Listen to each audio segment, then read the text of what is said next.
welcome Lee to the mic, to the live stream open mic. Lee, Hey, Donnie. hello again. How are you? I'm great. How are you doing? I'm good. I'm doing well. I just week by week. I Yep. like this little weekly check-in. You kind of get to see, what time has passed as Yeah, opposed to just being lost. it's good on our end too. I kind of start writing something over the weekend and then I kind of Yeah, tweak it and I have something to kind of look right. forward to doing, which is really nice. So thank you again for doing this. Of course. Yeah. Yeah, my pleasure. I do have something new on your sheet here that I'm going to put up for you. What's been the ambient sounds of my week, or not so ambient as it turns That's out to great. be. Yeah, that's Fiona Apple, huh? Yeah. Have you listened to that yet? I haven't. I was going to try to today after I saw your email, especially, and I haven't yet. I'll have to tonight. Hopefully, there's some lullabies in there. Yeah, no. Okay. It's I read a profile of her a few weeks. I couldn't wait for this to come out. Not that I've been excited about her in a decade or so, but this Right. record's great. I love it. Good. I'm excited about it too. Listen to it. Something new that's coming out right now is kind of like an opportune moment because you have the time, I suppose, and Yeah, it's kind of like, let me see what's fresh, yeah. I mean, it's no Fishman sisters, don't get me wrong, but Okay. it's pretty good though. Awesome. So you have a new reading or I a do. reading? I do. Great. Um, Okay. yeah, When thank you're you. ready. I'm ready. It's Okay. called it's called Pat Benatar Rules and Rush Sucks. All right. In junior high, a kid I'll call Roy started out as mildly entertaining before becoming a full-fledged bully. I remember thinking of him as a firing squad. I always knew he'd take shots at everyone and eventually wind up on me. Once in music class, we listened to the song Hungry Like the Wolf, and you know how toward the end the woman moans as the song fades out? Well, Roy, a big kid who didn't look like he bathed much but had gold curly hair like Aphrodite, did a fairly good imitation and we all laughed along. The teacher didn't stop Roy. For some reason, teachers seldom stopped Roy.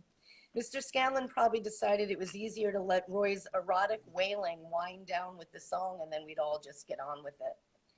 Roy also was mean and bigoted, and like most insecure boys his age, he reserved a special brand of humiliation for girls he thought were conceited or didn't like him.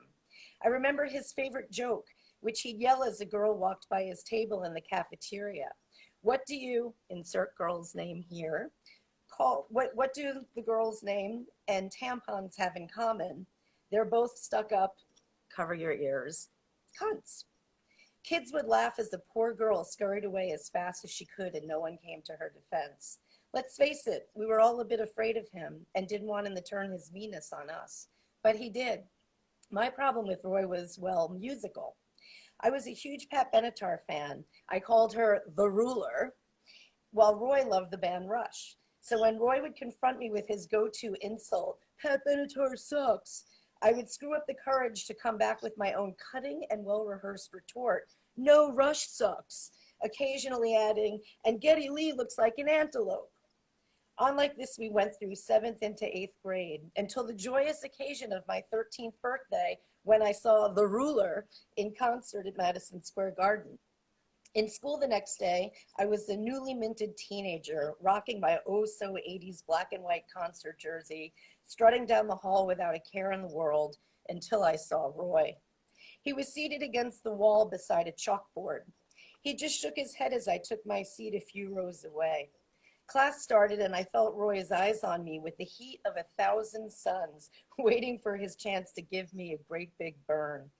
Still, I sat up tall, which was tough considering I was only about 4'8", a statuesque 4'11" if you counted my Flock of Seagulls haircut, but I was determined to not let Roy get to me.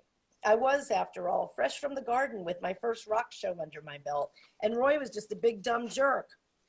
In front of the classroom, Mrs. Fisher droned on about algebra, blah, blah. Then she turned to write on the blackboard. Out the corner of my eye, I saw Roy write on the chalkboard beside him, surreptitiously drawing the letter P. And then, with the methodical patience of a true psychopath, He waited for each moment that Mrs. Fisher's back was turned to add another letter. A, T. Oh, shit, I saw where this was going. I was quick like that. The entire class knew too, and ever so quietly tittered so Roy, who was grinning at me, could continue his handiwork without Mrs. Fisher catching on. Benatar. It took up a lot of class time for Roy to write all those letters, and finally, as Mrs. Fisher saw what Roy was up to, he finished his stupid masterpiece. SUCKS! Exclamation, exclamation. The class erupted and I felt hot tears in my eyes. Yes, that was the moment I bent but did not break. But you know what Mrs. Fisher did? She smiled. Then she told Roy in a voice that sounded like she didn't really want to say it, but he was going to have to erase the board. In retrospect, of course, it was funny. And if I had been Mrs. Fisher, I probably would have laughed too, at least a little bit. But it was mean. I got over it, and as time went on, and as these things go, my love for the ruler subsided, and by high school, Roy was a lot less of a jerk and had some nice friends. Maybe that helped turn things around for him. Or perhaps someone had finally stood up to him or was kind or something as simple as that. Maybe with some bullies, small human things are enough to help them become decent people when all is said and done. I lost touch with Roy after high school, but I know that he made me a better person. He made me want to stand up for people and try a little harder to stop bullies before they make like a firing squad to bend and sometimes break those gentler souls who have the misfortune of merely being in their path. I know also that Rush has always sucked, and although I'm sure he's a lovely guy, Geddy Lee does in fact look like an antelope. Thank you. I love the whistle at the end. Oh, that's great. Yeah. So you I hope wrote you're not that a this Rush week. fan, Donnie. You know, I have a Rush cassette that I do like very much. And you bust that out often, clearly, the cassette. So Yeah. come Well, every time I come across a cassette tape player. don't get me wrong, they were fine. I wouldn't have loathed them as much if this hadn't, if I hadn't Without the story. enjoyed like Right. this as a child. Yes. No, that's great. Maybe Rush is a little stuck up. It's just so dude. I was a 13-year-old Yeah. girl. It was such dude music. Yeah. No, it is. Yeah. Way. Not in a good way. And not in a good way either. Yeah. Well, Canadians. My point exactly. We love Sorry, our Canadians friends watching. in the Great White North. We love them. They had a great drummer, so Yeah, what can they you did. say? May he rest Yeah. in peace. Yes. Yes. Yes. Thank you so much